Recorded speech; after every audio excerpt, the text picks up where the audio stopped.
conseils de pro. Pourquoi est-ce qu'on ne voit pas toutes les publications sur Facebook, Aline ?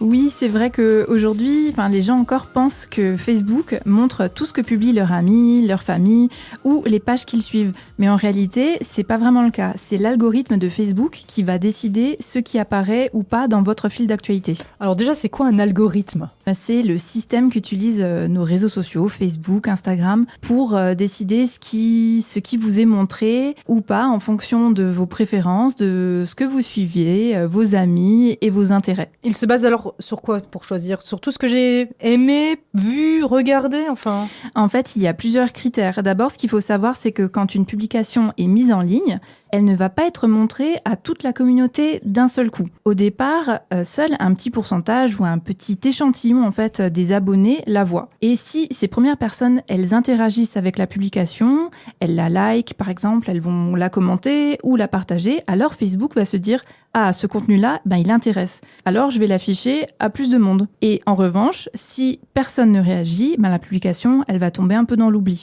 C'est incroyable, ça je ne savais pas. Donc si je veux voir plus souvent des publications de quelqu'un ou d'un commerçant, qu'est-ce que je dois faire alors ? Alors, il y a 3 astuces qui sont très très simples. La première, c'est d'interagir régulièrement, donc un like, un commentaire ou un partage.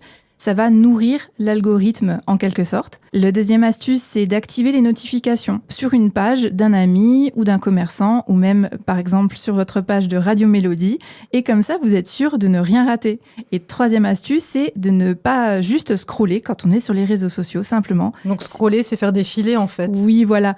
L'intérêt des réseaux sociaux, c'est aussi d'agir. Comme ça, Facebook, il va comprendre vos intérêts et vos préférences. Il va se le noter et il va vous montrer plus souvent les publications de ce que vous avez liké ou commenté. Et comment ça se passe alors pour les professionnels, tout ce qui est commerçants, associations qui publient des choses sur Facebook ? Pour eux, c'est un vrai défi. Même quand on a beaucoup d'abonnés, seuls les contenus qui créent de l'engagement ou ont une chance d'être vraiment visibles.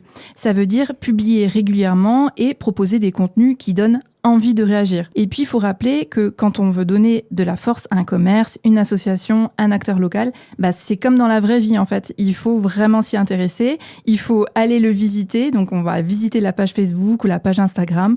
On va liker, on va commenter, on va enregistrer. Et c'est ce qui va vraiment permettre de continuer à voir leur actualité et surtout de leur donner de la visibilité à ces comptes-là. En fait, Facebook choisit ce qu'on voit, mais c'est nous, avec nos interactions, qui avons quand même le dernier mot. C'est ça, exact. Et si vous voulez rien louper des actus en ligne de votre radio préférée, vous savez ce que vous avez à faire. Exactement. Merci beaucoup pour tous ces bons conseils, Aline. Conseils que vous pouvez retrouver en podcast sur notre site. Je vous rappelle que Aline est à son compte. À bientôt. À bientôt, Nadia.